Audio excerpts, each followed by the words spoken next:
आपको कक्षा 9 का हिंदी गद्य से अध्याय 6 निष्ठा मूर्ति कस्तूरबा पढ़ाने जा रही हूँ, जिसके लेखक काका कालेलकर जी हैं। तो आइए हम काका कालेलकर जी के जीवन पर संक्षिप्त में आपको बताते हैं। जन्म सन 1885 ईस्वी में। काका कालेलकर का जन्म 1885 ईस्वी में हुआ था। जन्म स्थान, इनका जन्म स्थान महाराष्ट्र का सतारा जिला, ये महाराष्ट्र के सतारा जिला में इनका जन्म हुआ था। मातृभाषा, कालेलकर जी की मातृभाषा जो थी वो मराठी थी। मराठी के अतिरिक्त इन्होंने हिंदी, गुजराती, बंगला, अंग्रेजी पर पूरा अधिकार प्राप्त कर लिया था और इन्होंने राष्ट्रभाषा का भी प्रचार किया। काका कालेलकर जी ने राष्ट्रभाषा का भी प्रचार किया। भाषा सरल था, ओजस्वी और प्रभावपूर्ण था। इनकी भाषा सरल, ओजस्वी और प्रभावपूर्ण थी। शैली सजीव, प्रभावपूर्ण, और इनकी शैली जो थी वो सजीव और प्रभावपूर्ण थी। कृतियाँ लिखी, इनकी कृतियाँ मुख्य रचनाएं, इनकी कृतियाँ हैं निबंध संग्रह, ये निबंध लिखे हैं।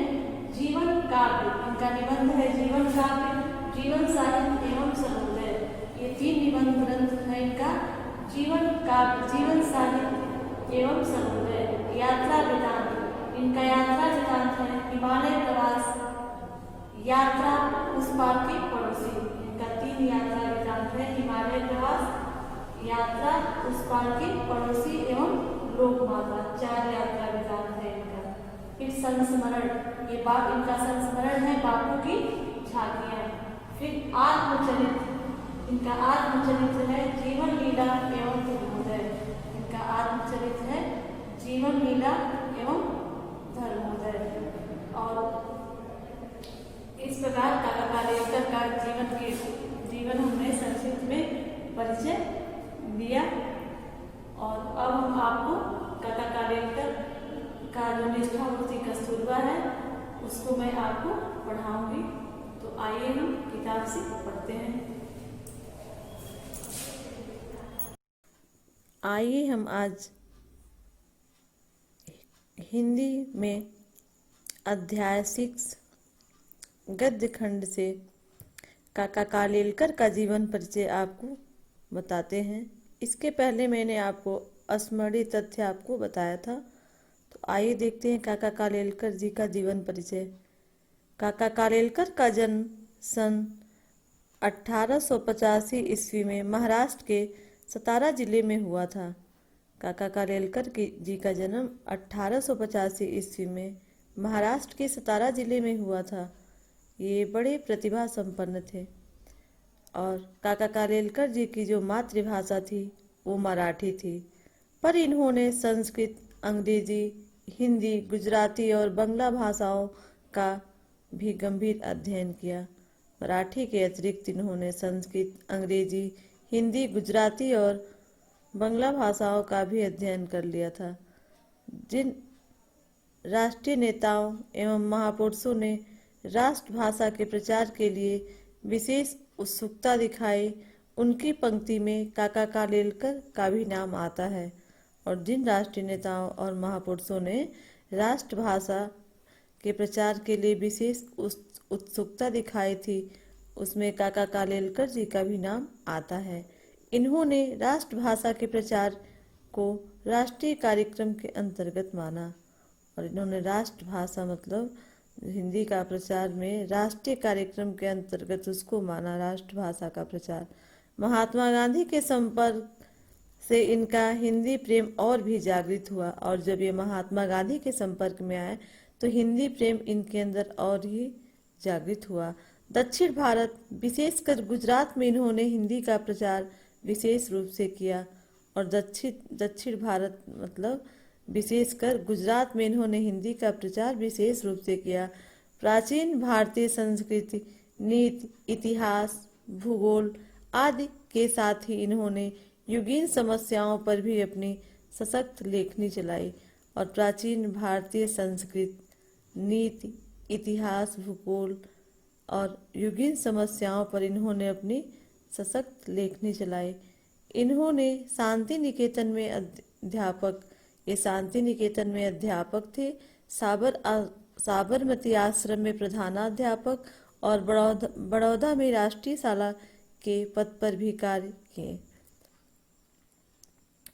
गांधी जी की मृत्यु के बाद उनकी स्मृति में निर्मित गांधी संग्रहालय के प्रथम संचालक यही थे। जब गांधी जी की मृत्यु हो गई तो उनकी स्मृति में निर्मित जो गांधी संग्रहालय था उसके प्रथम संचालनकर्ता काका कालेलकर जी ही थे।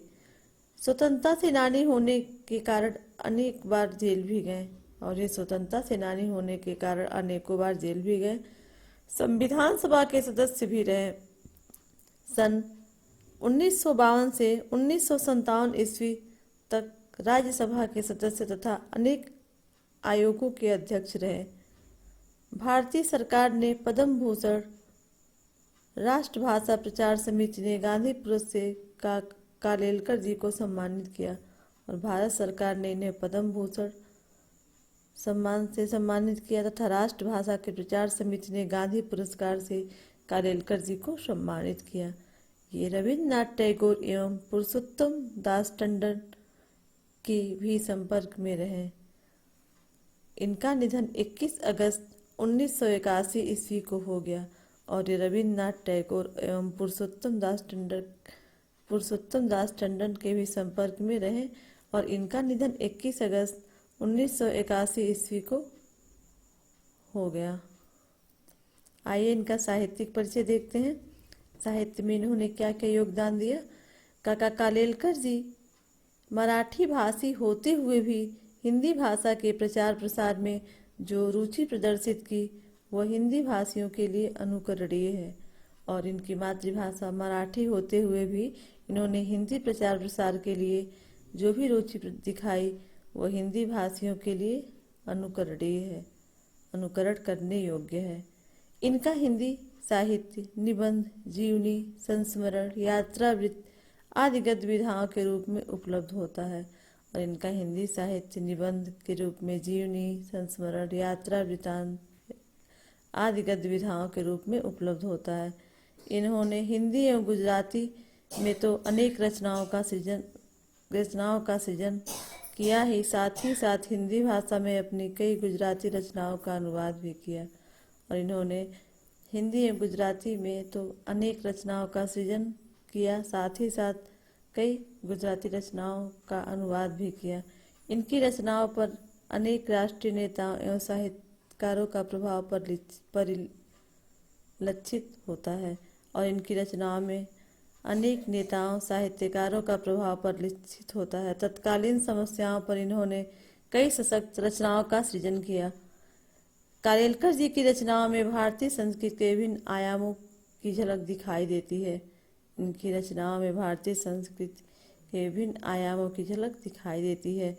व्यक्ति के जीवन के अंतरतम तक इनकी पैठ थी, इसलिए जब ये किसी के जीवन की विवेचना करते थे तो रचना में इनका व्यक्तित्व उभर आता था और व्यक्ति के जीवन के अंदर तक इनकी पैठ थी, इसलिए जब किसी के जीवन की विवेचना करते थे तो इनकी रचना में इनका व्यक्तित्व उभर आता था।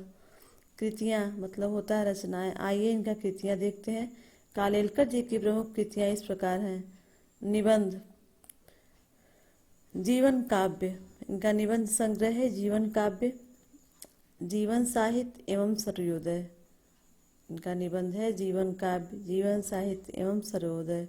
यात्रा वृत्तांत मतलब यात्रा के बारे में वर्णन किया है इसमें। हिमालय प्रवास, यात्रा, उस पार के पड़ोसी एवं लोकमाता, इनका यात्रा वृत्तांत है। संस्मरण है बापू की झांकियाँ। फिर इनका आत्मचरित्र है जीवन लीला एवं धर्मोदय, इसमें काका साहब के यथार्थ जीवन की झांकी है।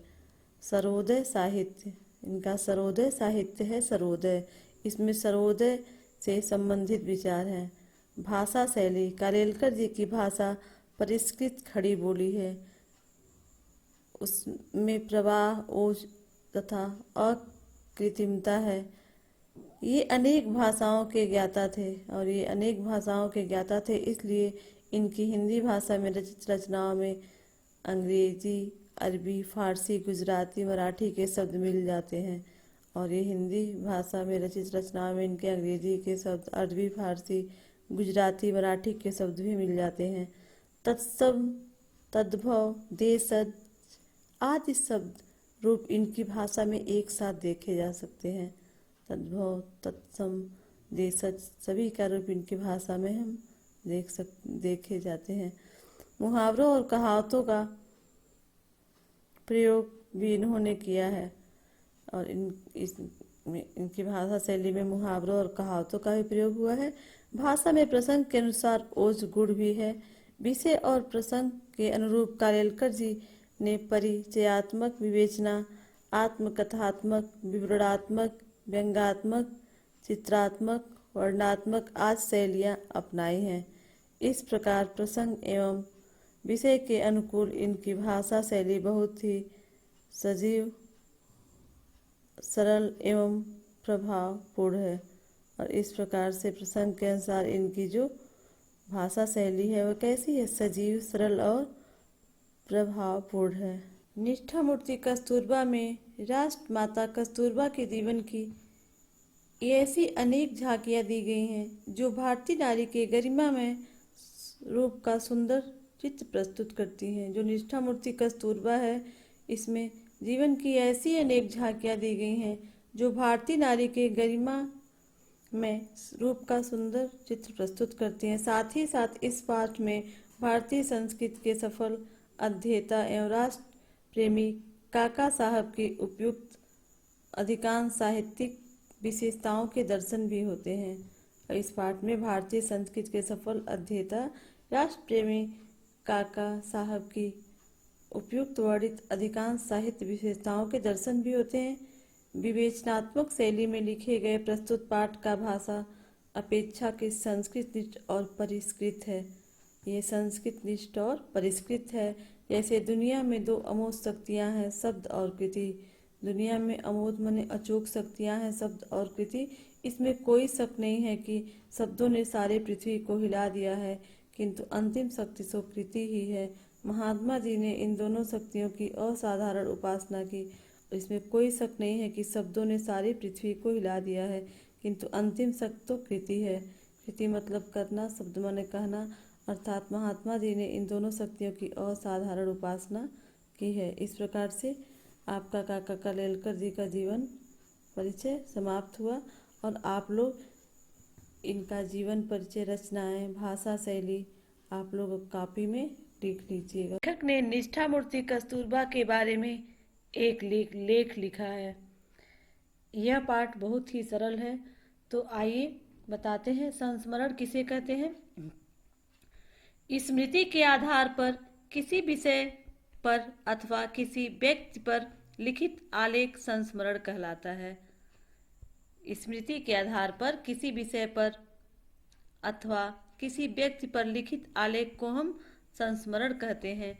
ये निष्ठा मूर्ति कस्तूरबा है काका कालेलकर जी का, यह एक क्या है? यह एक संस्मरण है। तो आइए हम इस पाठ को पढ़ते हैं, निष्ठा मूर्ति कस्तूरबा को। महात्मा गांधी जैसे महान पुरुष की सहधर्मचारिणी के तौर पर पूज्य कस्तूरबा के बारे में राष्ट्र को आदर मालूम होना स्वाभाविक है। राष्ट्र ने महात्मा जी को बापू जी के नाम से राष्ट्रपिता के स्थान पर कायम किया है। इसलिए कस्तूरबा बा ने एकाक्षरी नाम से राष्ट्रमाता बन सकी। और महात्मा गांधी जैसे महापुरुष की सहधर्मचारिणी मतलब होता है साथ देने वाली, धर्म या कर्तव्यों का पालन करने वाली के तौर पर कस्तूरबा के बारे में हमारे राष्ट्र को आदर मालूम होना, उनके नाम लेते ही हमारे मन में आदर मालूम होना स्वाभाविक बात है। राष्ट्र ने महात्मा जी को बापू जी के नाम से राष्ट्रपिता का स्थान पर कायम किया है और महात्मा जी को बापू जी के नाम राष्ट्रपिता के स्थान पर, इसलिए कस्तूरबा भी बा के एकाक्षरी नाम से राष्ट्रमाता बन सकी। और एक अक्षर वाला मतलब बा के नाम से राष्ट्रमाता बन चुके हैं। इसलिए कस्तूरबा भी बा के एकाक्षरी नाम से राष्ट्रमाता बन सकी, क्योंकि वे राष्ट्रपिता की पत्नी थी। किंतु सिर्फ महात्मा जी के साथ के संबंध के कारण नहीं, वे केवल महात्मा जी के संबंध के कारण नहीं, बल्कि अपने आंतरिक सद्गुण और निष्ठा के कारण ही कस्तूरबा राष्ट्रमाता बन सकी। और वे महात्मा जी के साथ संबंध के कारण नहीं, अपने आंतरिक गुणों और निष्ठा के कारण ही कस्तूरबा राष्ट्रमाता बन पाई। चाहे अफ्रीका हो या हिंदुस्तान में सरकार के खिलाफ लड़ाई के समय जब चारित्र का तेज प्रकट करने का मौका आया, कस्तूरबा हमेशा इस दिव्य कसौटी में सफलतापूर्वक पार हुई। और चाहे दक्षिण अफ्रीका हो या हिंदुस्तान, कस्तूरबा का वर्णन करते हुए लेखक कहता है कि चाहे भारत हो या दक्षिण अफ्रीका में सरकार के खिलाफ के अवसर पर कस्तूरबा कभी पीछे नहीं रही और सफलतापूर्वक उसका संचालन किया। इससे भी महत्वपूर्ण बात यह है कि कस्तूरबा ने आदर्श भारतीय नारी के रूप का विधिवत पालन किया। भारत में स्त्री का जो आदर्श अपने हृदय में धारण किया, कस्तूरबा क्या थी? उसकी प्रतिमूर्ति थी। इन्हीं कारणों के कारण कस्तूरबा भारतीय समाज में समादृत हैं, मतलब उनका आदर किया जाता है भारतीय समाज में। चाहे दक्षिण अफ्रीका हो हिंदुस्तान, सरकार के खिलाफ लड़ाई के समय जब भी चारित्र तेज करने का मौका आया, कस्तूरबा हमेशा इस दिव्य कसौटी में सफलतापूर्वक पार हुई। आगे देखिए, कस्तूरबा अनपढ़ थी। हम यह भी कह सकते हैं कि उनकी भाषा ज्ञान सामान्य देहाती से अधिक नहीं था। दक्षिण अफ्रीका में जाकर इसलिए कुछ दिन अंग्रेजी समझ सकती थी और 25-30 शब्द बोल भी लेती थी। मिस्टर एंड्रयूज जैसे कोई विदेशी मेहमान घर आने पर उन शब्दों की पूंजी से वह काम चला लेती थी और वह अंग्रेजी के 25-30 शब्द बोल भी लेती थी। और मिस्टर एंड्रयूज मतलब कोई अंग्रेज विदेशी मेहमान उनके घर आए तो जो 25-30 शब्द सीखी थी उसी पूंजी से वह काम चला लेती थी, मतलब इंग्लिश बोल लेती थी। और कभी कभी तो उनके उस संभाषण से विनोद भी पैदा हो जाता था और कभी कभी उनके बोलने से विनोद मतलब सभी लोग बात करने से हाथ से भी पैदा, मतलब सभी लोग हंसने भी लगते थे, विनोद भी पैदा हो जाता था। कस्तूरबा को गीता के ऊपर असाधारण श्रद्धा थी और कस्तूरबा को गीता के ऊपर असाधारण श्रद्धा थी। पढ़ाने वाला कोई मिले तो वह भक्तिपूर्व गीता पढ़ने के लिए बैठ जाती, किंतु उनकी गाड़ी कभी भी बहुत आगे नहीं जा सकी। फिर भी आगा महल के कारावास के दरमियान उन्होंने बार बार गीता का पाठ लेने की कोशिश चालू रखी और आगा खा के महल में कारावास के समय उन्होंने बार बार गीता पढ़ने की कोशिश जारी रखी। उनकी निष्ठा का पात्र दूसरा ग्रंथ भी तुलसी रामायण। बड़ी मुश्किल से दोपहर के समय उनको आधे घंटे की जो फुर्सत मिलती उसमें वह बड़े अक्षरों से छपी तुलसी रामायण के दोहे चश्मा चढ़ाकर पढ़ने बैठ जाती। उनका यह चित्र देख के हमें बड़ा मजा आता था। कस्तूरबा रामायण भी ठीक से कभी न पढ़ सकी।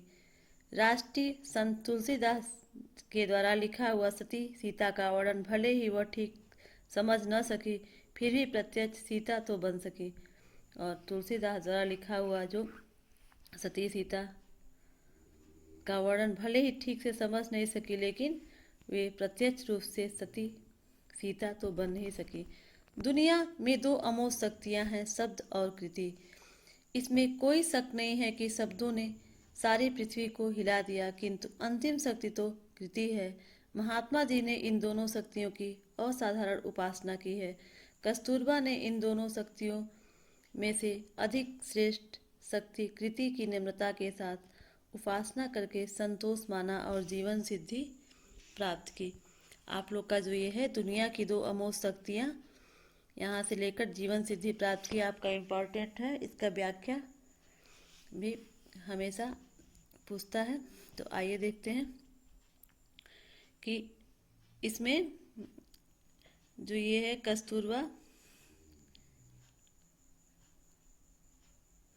लेखक ने कस्तूरबा के जीवन की विशेषताओं का इसमें उल्लेख करते हुए विश्व की महानतम शक्तियाँ, जो विश्व की महानतम शक्तियाँ हैं, शब्द और कृति में बा को कृति की उपासिका बताया है। बा किसकी उपासिका थी? कृति की उपासिका। इसमें बा को बताया गया है।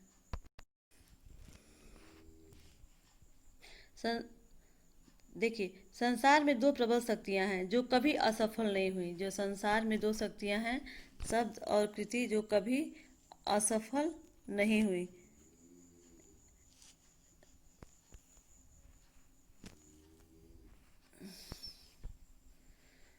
दुनिया की दो अमोघ शक्तियां हैं, शब्द और कृति, जो कभी असफल नहीं होती हैं। इन शक्तियों के द्वारा क्या होता है? संसार का संचालन होता है। इसमें से एक है शब्द और दूसरी है रचना शक्ति, अर्थात कर्म शक्ति। रचना शक्ति मतलब कर्म शक्ति। शब्द शक्ति से तात्पर्य है शब्दों के द्वारा दूसरों को प्रभावित करना। शब्द शक्ति क्या है? शब्दों के द्वारा दूसरों को प्रभावित करना। वेद, शास्त्र, कुरान, पुराण आदि सभी शब्द शक्ति के स्वरूप हैं।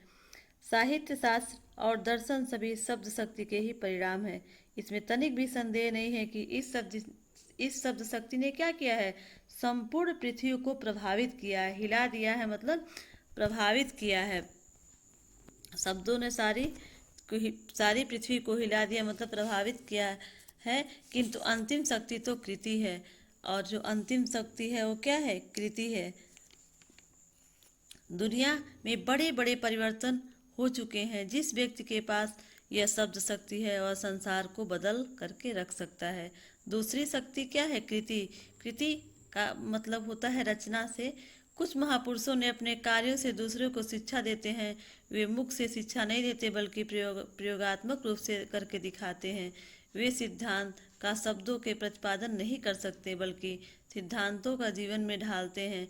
उनके आदर्श चरित्र से लोग सांसारिक शिक्षा लेते हैं, प्रेरणा प्राप्त करते हैं, वे दूसरों के लिए आदर्श बन जाते हैं। इस प्रकार से शास्त्रों की शिक्षा से भी लोगों को सुधारा जा सकता है, किंतु प्रयोगात्मक आदर्श उपस्थित करना अधिक प्रभावित है। कृति अंतिम शक्ति है। महात्मा जी ने इन दोनों शक्तियों का विशेष रूप से सेवन किया और उन्होंने अपनी वाणी से भी समझाया और सिद्धांत रूप से जो कुछ कहा उसे अपने जीवन में ढाल करके दिखाया। उनके मन, वचन, कर्म में अंतर नहीं था। और कस्तूरबा ने दूसरी शब्द शक्ति कृति का सेवन किया। और कस्तूरबा ने किसका सेवन किया? कृति का सेवन किया। इन्होंने शास्त्रों का अध्ययन तो नहीं किया था, किंतु शास्त्रों और सिद्धांतों के प्रयोगात्मक रूप से अपने जीवन में ढाल लिया था। प्रयोगात्मक रूप को क्या किया था? अपने जीवन में ढाल दिया था। उनकी वाणी में भाषण तो नहीं दिए, किंतु उनके कार्यों ने महान आदर्श प्रस्तुत किए। कस्तूरबा क्या थी? बड़ी नम्रता के साथ सिद्धांतों का पालन करती रही, आदर्शों को जीवन में अपने ढालती रही। इसमें इन्हें संतोष मिला और इसी से इन्हें जीवन में सफलता भी प्राप्त हुई। इस प्रकार ये जो है दुनिया की दो अमोघ शक्तियाँ,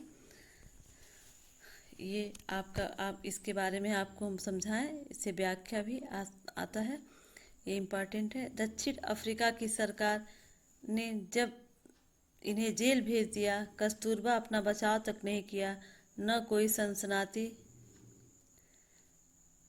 पैदा करने वाला निवेदन प्रकट किया। मुझे तो वह कानून तोड़ना है जो यह कहता है कि मैं महात्मा जी की धर्मपत्नी नहीं हूँ। इतना कहकर वह सीधे जेल में चली गई। जेल में उनकी तेजस्विता तोड़ने की कोशिश वहाँ के सरकार ने बहुत की, किंतु अंत में सरकार की उस समय की जिद टूट गई। डॉक्टर ने जब उन्हें धर्म विरुद्ध खुराक लेने की बात कही तब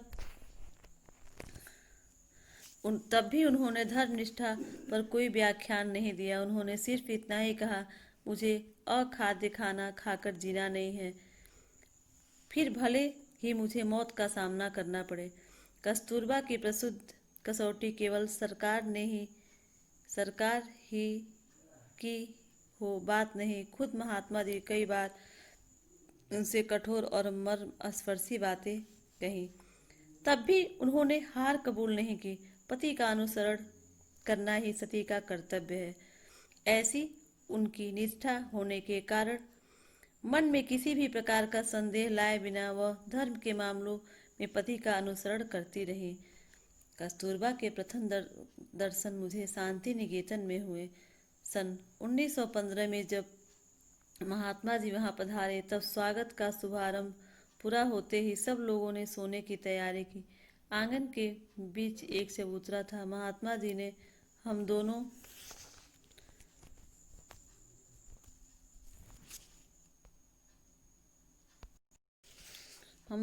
यहीं सोएंगे। अगल बगल में बिस्तर बिछाकर बापू और बा सो गए। हम लोग आंगन के आसपास अपने बिस्तरे बिछाकर सो गए। उस दिन मुझे लगा मानो हमें आध्यात्मिक माँ बाप मिल गए हैं। अब जब उन्होंने अलग अलग बिस्तरे बिछा करके बापू और बा सो गए, तो क्या लगा सबको कि उन्हें आध्यात्मिक माँ बाप मिल गए हैं। उनके आखिरी दर्शन मुझे उस समय हुए जब वह बिरला हाउस में गिरफ्तार की गई। महात्मा जी को गिरफ्तार करने के लिए सरकार की ओर से कस्तूरबा को कहा गया, अगर आप अपनी इच्छा हो तो आप भी साथ में चल सकती हैं। बा बोली, अगर आप गिरफ्तार करें तो मैं जाऊंगी, वरना आने की मेरी तैयारी नहीं है। महात्मा जी जिस सभा में बोलने वाले थे, उस सभा में जाने का उन्होंने निश्चय किया और पति के गिरफ्तार होने के बाद उनका काम आगे चलाने की जिम्मेदारी बा ने कई बार उठाई। शाम के समय जब वह व्याख्यान के लिए निकल पड़ी, सरकारी अमलदारों ने आकर उनसे कहा, माता जी, सरकार का कहना है कि आप घर पर ही रहें, सभा में जाने का कष्ट न उठाएं।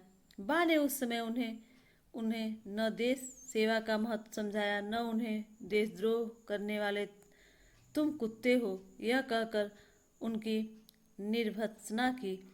उन्होंने एक ही वाक्य में सरकार की सूचना का जवाब दिया, सभा में जाने का मेरा निश्चय पक्का है, मैं जाऊंगी। आगा खां महल में कोई तकलीफ नहीं थी। हवा की दृष्टि से भी अच्छा था। महात्मा जी का सहवास भी था, किंतु कस्तूरबा के लिए यह विचार भी असह्य हुआ कि मैं कैद हूँ। उन्होंने कई बार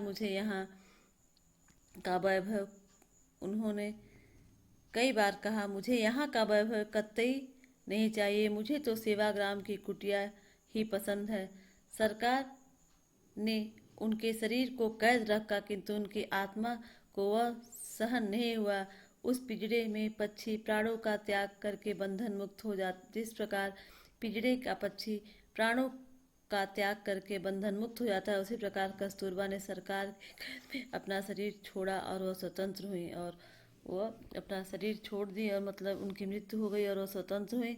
इससे उनके इस मूक तेजस्वी बलिदान के कारण अंग्रेजी साम्राज्य की नींव ढीली हुई और हिंदुस्तान पर इनकी हुकूमत कमजोर हुई। कस्तूरबा ने अपनी कृतनिष्ठा के द्वारा यह दिखाया कि शुद्ध और रोचक साहित्य के पहाड़ों की अपेक्षा कृति का एक कण अधिक मूल्यवान और आबदार होता है। मतलब कि अगर आप कृति का कण जो होता है मूल्यवान और आबदार होता है।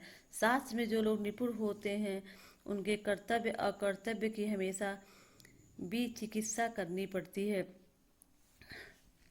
कृतिनिष्ठ लोगों को एक दुविधा कभी परेशान नहीं कर पाती। कस्तूरबा के सामने उनकी कर्तव्य किसी दिए के समान स्पष्ट था। कभी कोई चर्चा शुरू हो जाती, तब मुझसे यही होगा या नहीं होगा, ये दोनों वाक्यों में ही अपना फैसला सुनाती थी। होगा या नहीं होगा। आश्रम में कस्तूरबा हम लोगों के लिए माँ के समान थी। सत्याग्रह यानी तत्वनिष्ठ महात्मा जी की संस्था थी। उग्र शासक मगन भाई उन्हें चलाते थे। ऐसे स्थान पर अगर वात्सल्य की आर्द्रता हमें मिलती तो कस्तूरबा से। कई बार बा आश्रम के नियमों को ताक पर रख देती। आश्रम के बच्चों को जब भूख लगती थी तो तब उनकी बात बा ही सुनती थी। नियमनिष्ठ लोगों ने बा के खिलाफ कई बार शिकायतें करके देखी, किंतु महात्मा जी को अंत में हार खाकर निर्णय देना पड़ा कि वह अपने नियम बा को लागू नहीं होते। आश्रम में चाहे बड़े नेता आए या मामूली कार्यकर्ता आए, उन्हें खाने पीने की पूछताछ अत्यंत प्रेम के साथ यदि किसी ने की तो वह पूज्य कस्तूरबा ने ही थी। आलस्य ने तो उनको कभी छुआ तक नहीं। किसी प्राण घातक बीमारी से मुक्त होकर चंगी हुई तो शरीर में जरा ही शक्ति आई तो तुरंत बा आश्रम की रसोई में जाकर काम करने लगती। ठेठ आखिर में उनके हाथ पांव थक गए थे, शरीर जीर्ण शीर्ण हो गया था, मुंह में एक दांत भी नहीं बचा था, आंखें निस्तेज हो गई थी, तब भी रसोई में जाती, जो काम बन पड़े आस्था पूर्वक करती। मैं जब उनसे मिलने जाता तो वो खाने के लिए मुझे कुछ देती। जब छोटे बच्चों की तरह हाथ फैलाने में मुझे असाधारण धन्यता का अनुभव होता। वो भले ही अशिक्षित रहे, संस्था चलाने की जिम्मेदारी लेने का महत्वाकांक्षा भले ही उनमें कभी जागी नहीं हो, देश में क्या चल रहा है एक सूक्ष्म जानकारी या प्रश्न पूछ कर अखबार के ऊपर नज़र डालकर कर लेती थी। महात्मा जी जब जेल में थे तब 2-3 बार राजकीय परिषदों या शिक्षण सम्मेलनों में अध्यक्षता का स्थान कस्तूरबा को लेना पड़ा। उन्होंने अध्यक्षीय भाषण लिख देने का काम मुझे करना पड़ा। मैंने उनसे कहा कि मैं अपनी ओर से भी दलील भाषण में नहीं लाऊंगा। आप तो बताएंगी, मैं ठीक भाषा में लिख दूं। हाँ ना कहकर वह अपने भाषण की दलीलें मुझे बता देती। उस समय वह शक्ति देखकर मैं चकित हो जाता। अध्यक्षीय भाषण किसी से लिखवा लेना आसान है, लेकिन परिषद जब समाप्त होती तब उसका उपसंहार करना हर एक को अपनी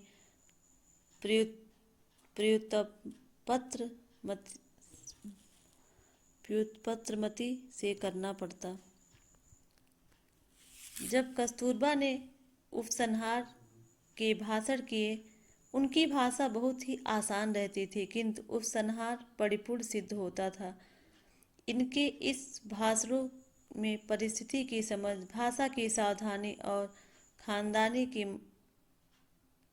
महत्ता आदि गुण उत्कृष्टता से दिखाई देते थे। आजकल के ज़माने में स्त्री जीवन के संबंध के हमारे आदर्श हमें काफ़ी बदल लिए हैं। आजकल कोई स्त्री अगर कस्तूरबा की तरह अशिक्षित रहे तो वो किसी तरह महत्वाकांक्षा का उदय उसमें न दिखाई दे तो हम उसका जीवन यशस्वी या कृतार्थ नहीं कहेंगे। ऐसी हालत में जब कस्तूरबा की मृत्यु हुई तो पूरे देश ने स्वयं स्फूर्ति से उनका स्मारक बनाने का तय किया और सहज इकट्ठा न हो पाए इतनी बड़ी निधि इकट्ठा कर दिखाई। इससे यह सिद्ध होता है कि हमारी प्राचीन तेजस्वी आदर्श अपदेश मान्य है। हमारी संस्कृत की जड़ें आज भी काफ़ी मजबूत हैं। यह श्रेष्ठता या महत्व कस्तूरबा में कहाँ से आई? उनकी जीवन साधना किस प्रकार की थी? शिक्षण के द्वारा उन्होंने बाहर से कुछ नहीं लिया। सचमुच उनमें तो आर्य आदर्श की शोभा देने वाले कौटुंबिक गुण ही थे। साधारण मौका मिलते ही उतनी ही असाधारण कसौटी आते ही स्वभावसिद्ध कौटुंबिक सद्गुण व्यापक किए और उनके जोड़ों पर हर समय जीवन सिद्धि हासिल की। सूक्ष्म प्रमाण में या छोटे पैमाने पर जो साधना की जाती है उसका तेज इतना लोकोत्तरी होता है कि चाहे कितना ही बड़ा प्रसंग आ पड़े, व्यापक मार्ग में कसौटी हो, चरित्रवान मनुष्य को अपनी शक्ति का सिर्फ गुणाकार ही करना होता है। सती कस्तूरबा अपने संस्कार बल के कारण पतिव्रत को कुटुंब वत्सलता और तेजस्विनी को चिपकाए रही। उसी के जोड़ों महात्मा जी ने महात्म में बराबरी में आ सकी। आज हिंदू, मुस्लिम, फारसी, सिख, बौद्ध, ईसाई सभी लोगों का यह विशाल देश है अत्यंत निष्ठा के साथ कस्तूरबा की पूजा करता है। स्वातंत्र्य के पूर्व कि शिवरात्रि के दिन उनका स्मरण करके सब लोग अपनी अपनी तेजस्विता को अधिक तेजस्विनी बनाते हैं। इस प्रकार काका कालेलकर जी का निष्ठा मूर्ति कस्तूरबा पाठ समाप्त हुआ। अब हम इसका अभ्यास प्रश्न देखेंगे। आइए हम निष्ठा मूर्ति कस्तूरबा का अभ्यास प्रश्न देखते हैं। तो आप अभ्यास प्रश्न में सबसे पहले आप लोग लिखेंगे काका कालेलकर जी का जीवन परिचय, रचनाएं, भाषा शैली और साहित्यिक परिचय। उसके बाद से आप ये करेंगे गद्यांशों में रेखांकित अंशों की व्याख्या और तथ्यपरक प्रश्नों के उत्तर दीजिए। तो ये जो आपका पैराग्राफ है जो इसमें रेखांकित किया हुआ है उसका व्याख्या करना है। तो पहला क्वेश्चन देखिए, उपयुक्त गद्यांश के पाठ एवं लेखक का नाम लिखिए। तो आपको पढ़ाया गया है कि इस पाठ के लेखक है काका कालेलकर और पाठ का नाम है निष्ठा मूर्ति कस्तूरबा। फिर आप दूसरा क्वेश्चन है रेखांकित अंश की व्याख्या कीजिए। तो रेखांकित अंशों की व्याख्या हेडिंग डाल करके आप जो भी रेखांकित है इसका आप लोग व्याख्या करेंगे। तो व्याख्या करने से पहले आप लोग सबसे पहले प्रसंग लिखेंगे कि लेखक उच्च कोट के विचारक काका कालेलकर जी हैं, इसके लेखक। इसमें कस्तूरबा के गुणों का वर्णन किया गया है। ठीक, कस्तूरबा का वर्णन करते हुए लेखक क्या कहता है, चाहे भारत हो, चाहे क्या हो, चाहे भारत हो या दक्षिण अफ्रीका में सरकार के खिलाफ संघर्ष के अवसर पर कस्तूरबा कभी पीछे नहीं रही और उसका सफलतापूर्वक उसका संचालन किया। इसमें इससे भी महत्वपूर्ण बात यह है कि कस्तूरबा आदर्श भारतीय नारी के स्वरूप का विविध पालन किया। भारत में स्त्री का जो आदर्श अपने हृदय में धारण किया, कस्तूरबा उसकी प्रतिमूर्ति थी। भारत ने जो भी स्त्री का आदर्श अपने हृदय में धारण किया था, कस्तूरबा उसकी प्रतिमूर्ति थी। इन्हीं गुणों के कारण कस्तूरबा का भारतीय समाज में सम्मान होता है। आप लोग इस तरह इतना रेखांकित अंश व्याख्या डाल करके आप लोग इसका व्याख्या लिख लेंगे। फिर तीसरा है किस योग्यता के कारण सारा राष्ट्र कस्तूरबा की पूजा करता है। तो विविध लोकोत्तर योग्यता के कारण आज सारा राष्ट्र कस्तूरबा की पूजा करता है। ठीक, किसके कारण, विविध लोकोत्तर। लोकोत्तर मतलब होता है अलौकिक। ठीक, क्या होता है, अलौकिक शक्ति के कारण सारा राष्ट्र कस्तूरबा की पूजा करता है। दिया है कि दूसरा देखिए, दुनिया की दो अमोघ शक्तियाँ शब्द और कृति हैं। इसमें कोई शक नहीं है कि शब्दों ने सारी पृथ्वी को हिला दिया, किंतु अंतिम शक्ति तो कृति की है। महात्मा जी ने इन दोनों शक्तियों की असाधारण उपासना की। कस्तूरबा ने इन दोनों शक्तियों में से अधिक श्रेष्ठ शब्द कृति की नम्रता के साथ उपासना करके संतोष माना और जीवन सिद्धि प्राप्त की। उपयुक्त गद्यांश का संदर्भ लिखिए। आप लोग इसका संदर्भ लिख लीजिएगा। फिर रेखांकित अंश की व्याख्या। तो रेखांकित अंश की व्याख्या में आप लोग लिखेंगे कि दुनिया की दो अमोघ शक्तियां हैं। क्या, शब्द और कृति। शब्द मतलब होता है कहना, कृति मतलब करना। तो वास्तव में इस संसार में दो ही अचूक शक्तियां हैं। कौन कौन सी, शब्द और कृति। इसमें कोई शक नहीं है, मतलब इसमें कोई संदेह नहीं है कि शब्दों की शक्ति ऐसी है, शब्दों की जो शक्ति है वो सारे विश्व को प्रभावित कर रखा है। शब्दों ने सारी पृथ्वी को हिला दिया है, मतलब लिखिएगा कि सारे विश्व को प्रभावित कर रखा है। किंतु क्या है, शब्दों की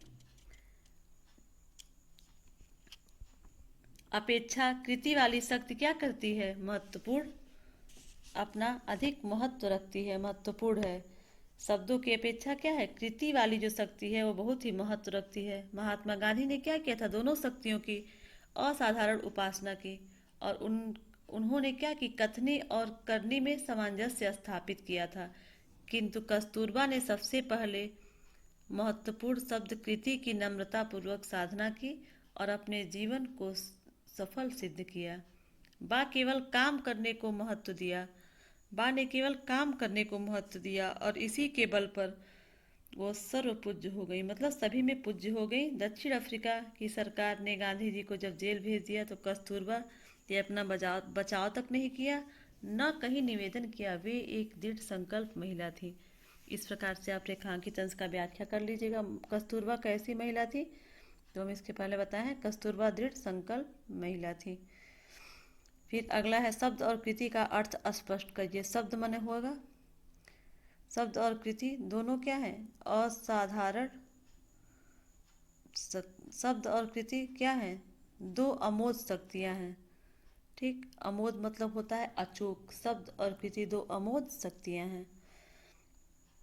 गांधी जी ने किसकी उपासना की, तो गांधी जी ने शब्द और कृति दोनों शक्तियों की असाधारण उपासना की। असाधारण मतलब होगा विशेष, जो साधारण नहीं। अगला है यह श्रेष्ठता या महत्ता कस्तूरबा में कहाँ से आई। इसमें देखिए जो भी रेखांकित है, इस पाठ का नाम, लेखक का नाम तो आप लोग लिख लेंगे। फिर रेखांकित अंश की व्याख्या में जो भी रेखांकित है उसका व्याख्या देखिए कि कस्तूरबा ने शिक्षण के द्वारा, ठीक है, कुछ ग्रहण नहीं किया, बल्कि उन्होंने जो सीखा, जो कुछ भी सीखा समझा, वो क्या था, व्यवहार रत था। ठीक है, वास्तव में उनमें आदर्श कौटुंबिक सद्गुण थे। वास्तव में उनमें आदर्श, ठीक, कौटुंबिक सद्गुण थे। बल्कि अवसर मिलने पर, ठीक, अवसर मिलने पर क्या, उन्होंने स्वभाव सिद्ध पारिवारिक सद्गुणों का विस्तार किया। जब उनको मौका मिलता था तो पारिवारिक सद्गुणों का वो विस्तार करती और इसी के बल पर जीवन में सफलता प्राप्त की। और वो कहती थी छोटे पैमानों पर जो साधना की जाती है उसमें असीम शक्ति होती है। चारित्र व्यक्ति सदैव कसौटी पर खरा उतरता है। चरित्रवान क्या होता है, चरित्रवान व्यक्ति क्या होता है, सदैव कसौटी पर खड़ा उतरता है। कस्तूरबा क्या थी, एक चरित्रवान महिला थी। अपने चारित्रिक गुणों और कौटुंबिक सद्गुणों के कारण उन्हें भारतीय समाज में ख्याति प्राप्त हुई। अगला है चरित्रवान मनुष्य को अपनी शक्ति का क्या करना चाहिए। चरित्रवान मनुष्य को अपनी शक्ति का सिर्फ गुणाकार ही करना होता है। क्या करना होता है, चरित्रवान, गुणाकार मतलब अनेक गुना करना। फिर होगा कि चरित्रवान व्यक्ति की क्या विशेषता होती है, तो चरित्रवान व्यक्ति की क्या विशेषता होती है, तो चरित्रवान व्यक्ति की विशेषता है कि उसमें कौटुंबिक सद्गुण होते हैं। कौटुंबिक मतलब तो जानते ही होंगे आप, पारिवारिक। शुद्ध साधना का तेज। अगला क्वेश्चन है आपका, शुद्ध साधना का तेज, किस साधना का तेज लोकोत्तरी होता है, तो आप लोग लिखिएगा शुद्ध साधना का तेज लोकोत्तरी होता है। फिर है काका कालेलकर की दो रचनाओं के नाम लिखिए, तो आप लोग काका कालेलकर जी की दो रचनाओं के नाम लिख लीजिएगा। जीवन काव्य और हिमालय प्रवास। काका कालेलकर किस युग के लेखक माने जाते हैं, तो शुक्लोत्तर युग के लेखक। फिर अगला है राष्ट्र प्रचार के लिए राष्ट्रीय कार्यक्रम मानने वाले हिंदी लेखक का नाम लिखिए, तो आप लोग क्या लिखेंगे, काका कालेलकर। कस्तूरबा कौन थी, गांधी जी की पत्नी थी। फिर सही गलत है, कस्तूरबा अनपढ़ थी, सही हो जाएगा। कस्तूरबा निष्ठा मूर्ति कस्तूरबा पाठ विवेचनात्मक शैली में लिखा गया है, भी सही होगा। कालेलकर जी के संपर्क टैगोर से नहीं था, गलत हो जाएगा, था इसलिए। दुनिया में शब्द और कृति दो अमोघ शक्तियाँ हैं, सही। फिर व्याकरण बोध आप लोग कर लीजिएगा। पहला है लोकोत्तर, लोक धन उत्तर, गुण संधि हो जाएगा। सत्याग्रह, सत्य धन आग्रह, दीर्घ संधि। गुणाकर, गुण धन आकर, दीर्घ संधि। महत्वाकांक्षा, महत्व धन आकांक्षा, दीर्घ संधि। एकाक्षरी, एक धन अक्षरी, दीर्घ संधि। प्रत्युत्पन्न, प्रतिधन उत्पन्न, यड़ संधि हो जाएगा। फिर है आपका समास विग्रह करते हुए समास का नाम लिखिए। माँ बाप, माँ और बाप, द्वंद्व समास। देश सेवा, देश के लिए सेवा, संप्रदान तत्पुरुष। राष्ट्रमाता, राष्ट्र की माता, संबंध तत्पुरुष। प्राण घातक, प्राण के लिए घातक, संप्रदान तत्पुरुष। बंधन मुक्त, बंधन से मुक्त, करण तत्पुरुष, धर्मनिष्ठा, धर्म में निष्ठा, अधिकरण तत्पुरुष। इस प्रकार से नीचे विदेशज शब्दों के लिए हिंदी शब्द लिखिए। अमलदार, अमलदार मतलब होता है ग्राह्य। कायम, कायम मतलब स्थिर हो जाएगा। जिद मतलब हट हो जाएगा। हासिल मने हो जाएगा प्राप्त। कतई मने बिल्कुल, खुद मने स्वयं। इस प्रकार आपका अभ्यास प्रश्न समाप्त हो गया। सबसे पहले जीवन परिचय, फिर व्याख्या करिएगा, फिर आप लोग अति लघु उत्तरीय प्रश्न, फिर व्याकरण बोध करके पाठ समाप्त करिएगा। Thank you. Have a nice day.